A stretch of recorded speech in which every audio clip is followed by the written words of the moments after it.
Okay, we are live. On MTV, we are.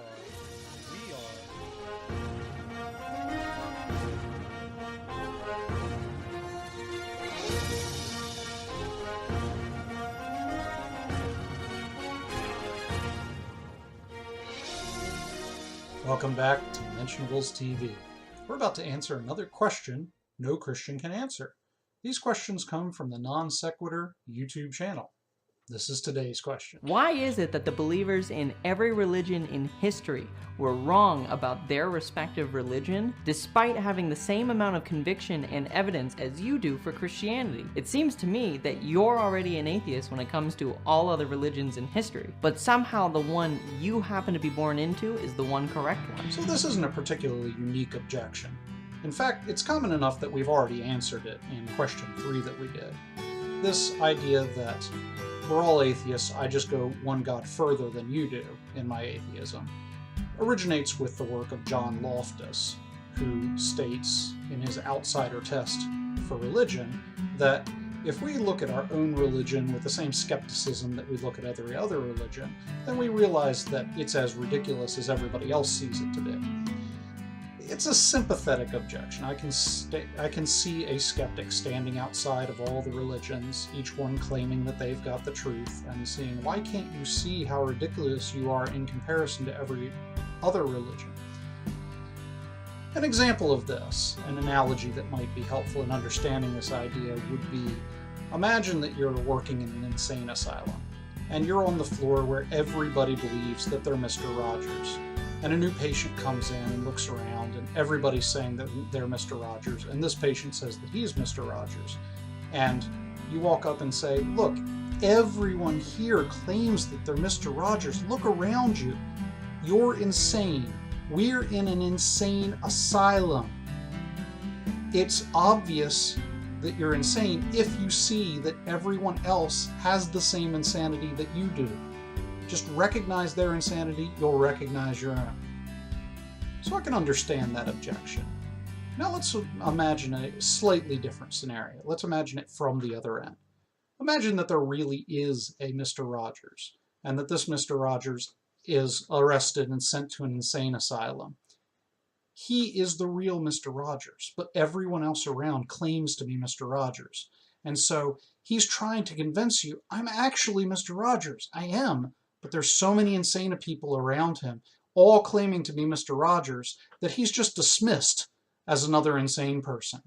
They don't actually consider his claim. This would be more the Christian's objection, that you have so many other religions that are false that you're not willing to consider the actual religion. You're not willing to consider there actually might be a true religion, there might be an actual God. In the end, the only way to settle it is for both parties to look at the evidence. Once the evidence is considered, then it'll stand or fall on its own.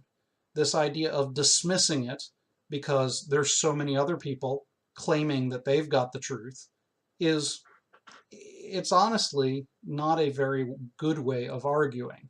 It's just a cry of frustration that you see everyone claiming the same thing, therefore everyone must be false. It doesn't follow. Now with this question, there actually appears to be 3 questions in the one, at least that I'm seeing. You have this issue of believing something just because you're born there. You have this issue of religion based on conviction. And then you have this issue of kind of just Christianity is just like all the other religions. Why should you possibly think that yours is right and theirs is wrong?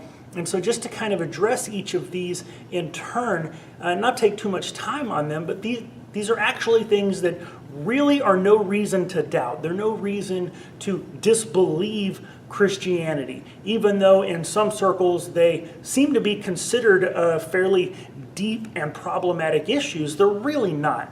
So being born somewhere, you just believe your religion because that's where you were born. Right? In America, you're probably Christian. Right? In the Middle East, you'd probably be Muslim. If you're in India, you'd probably be Hindu. Right? If you're over in China, somewhere in Southeast Asia, you might be Buddhist. Right? It's just an accident of where you're born, and that's why you believe. Well, okay. But what follows from that? What actually follows from that in regards to whether or not Christianity is true? So I was born into a Christian family, raised in a predominantly Christian culture where I was taught to believe in Christianity. What does that have to do with whether or not Christianity is actually true? Exactly zero. That doesn't tell us one bit at all whether or not Christianity is true. The fact is, we're born into cultures that believe maybe some true things, maybe some false things. There's certainly things that I have in common with my atheist neighbors in America that I'm sure they believe are absolutely true.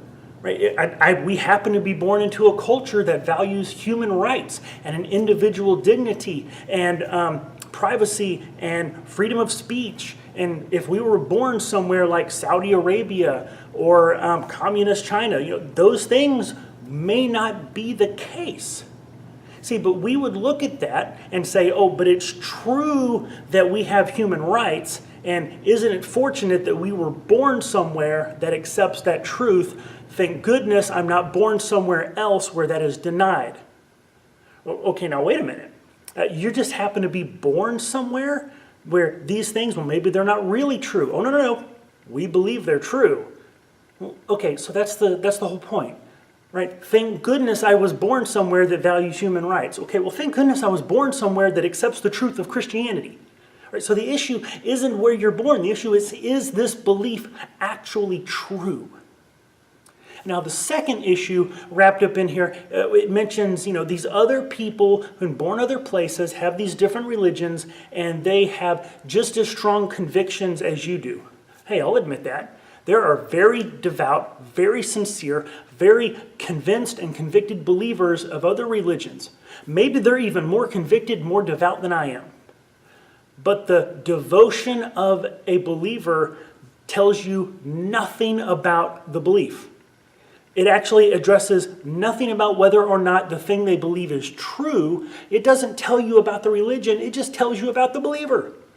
Right? And so the conviction and the devotion of the believer is a comment about the believer, not about the religion. People can be sincerely devoted to things that are not true. Right? You can be convinced of and convicted of things that are false. And so just the fact that other religions are as convicted, or maybe even more, than Christians still has absolutely nothing to do with whether or not Christianity is true. And then you have this issue of how Christianity kind of stacks up against other religions. You get this claim that atheists just believe in one less God, that I am an atheist to all these other gods, then they just go one step further and just believe in this God. Here's the problem with that idea. There's all kinds of things that can be said about what atheism is and all that kind of stuff. But the real point I think that this is getting at is it's assuming a category error. That the God of the Bible is the exact same kind of belief, same kind of entity. Christianity is the same kind of religion as these other religions. But if you, from a small child, you've played those games where you see the pictures and it's like one of these is not like the others. Please circle the one that's different. Well, guess what? Put up the religions of the world. Christianity better be getting circled because it's not the same.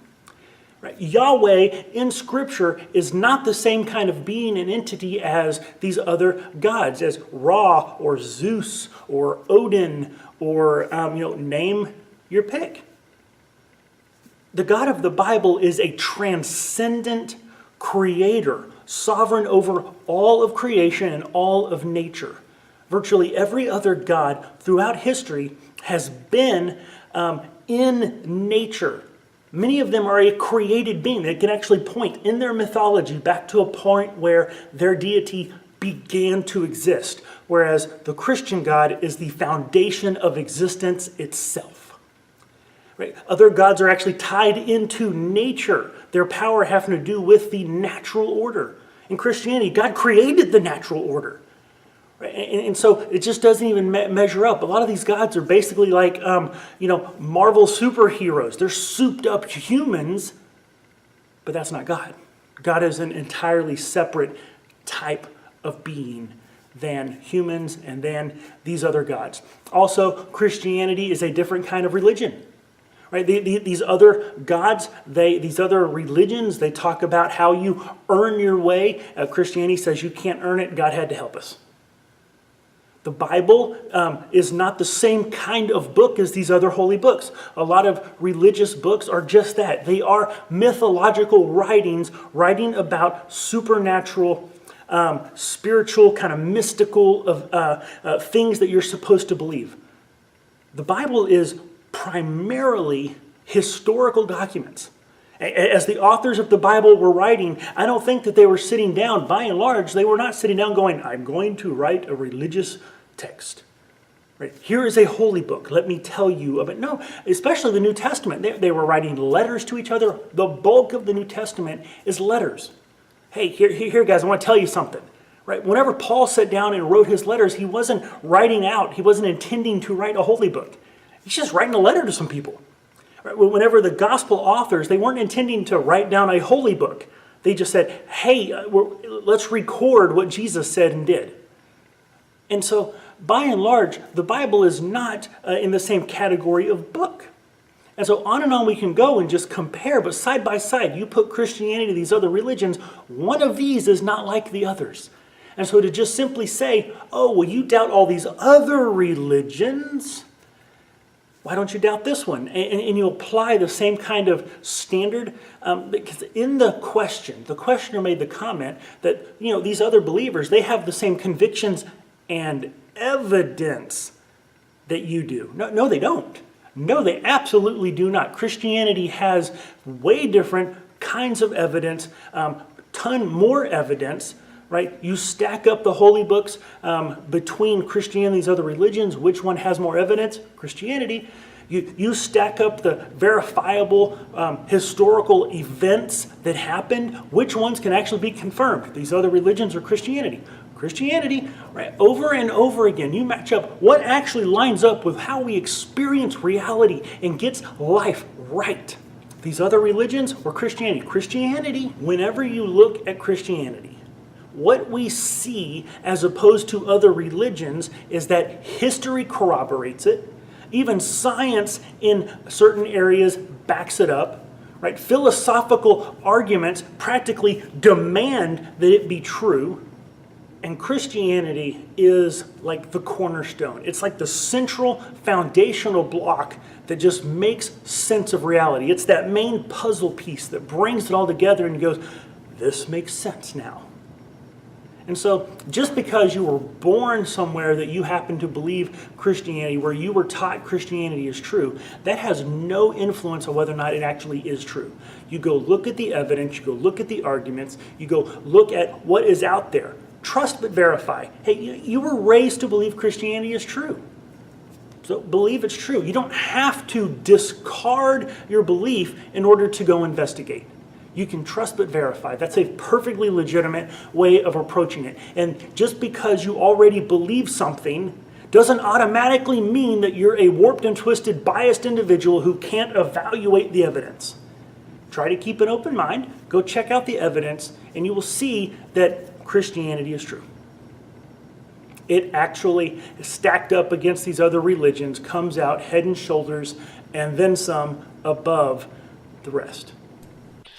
This question by Brilliant Doubt. Okay, I'm sorry. It's such an obviously self-aggrandizing name, and I just can't keep saying it throughout this answer, so I'm just going to call him Doubts for short. So Doubt's question is basically the same question as 3 and 5, with just a slightly different twist. Apparently the non sequitur show's already running out of questions that we Christians have really honestly zero problems answering, and so they needed to give a few more of them another crack at the plate throughout the video. And by the way, this isn't the last at bat we'll see for this question either. I mean, there's something like 15 questions, and so far this is the third time for this one, and it's not going to be the last, to be honest. The only difference here is his claim that we all have the same amount of evidence. That is, all religious views have the same amount of evidence. I mean, if you consider that most religions are cultic mystery religions built only on oral tradition of myth, about spiritual realities only and not even historically contingent ones with even a hope of being falsified, such as the claims we have in the Bible, that alone shows the kind of radical oversimplification of the fundamentalistic atheist on this point. because of his bias against all religion, because he's an atheist, which is going to be important in a second, he can't even disambiguate concepts and evidential structures between radically different kinds of religious claims. Now, he might be able to pare down similar religions or cultic offshoots of Christianity, like Jehovah's Witnesses or Mormonism, for example, but then he also ignores other rational features like internal consistency, explanatory scope, power, explanatory excellence, least amount of ad hocness, and so on. This kind of rabid oversimplification is actually something that Christians, to be honest, can't answer. Not because it's too hard, but because the question is too absurdly stated. The question would actually have to die a death of a million qualifications before it even approached a coherent or cogent question. Now, as for the "I'm an atheist with respect to other religions just like he is" type of motif, two thoughts. If Doubts here elsewhere wants to argue that atheism is a lack of belief, then no. I'm not an atheist with respect to other religions. I positively disbelieve that they're true. That is, I believe that they're false. So does he then admit that atheism isn't a lack of belief, but is a positive disbelief?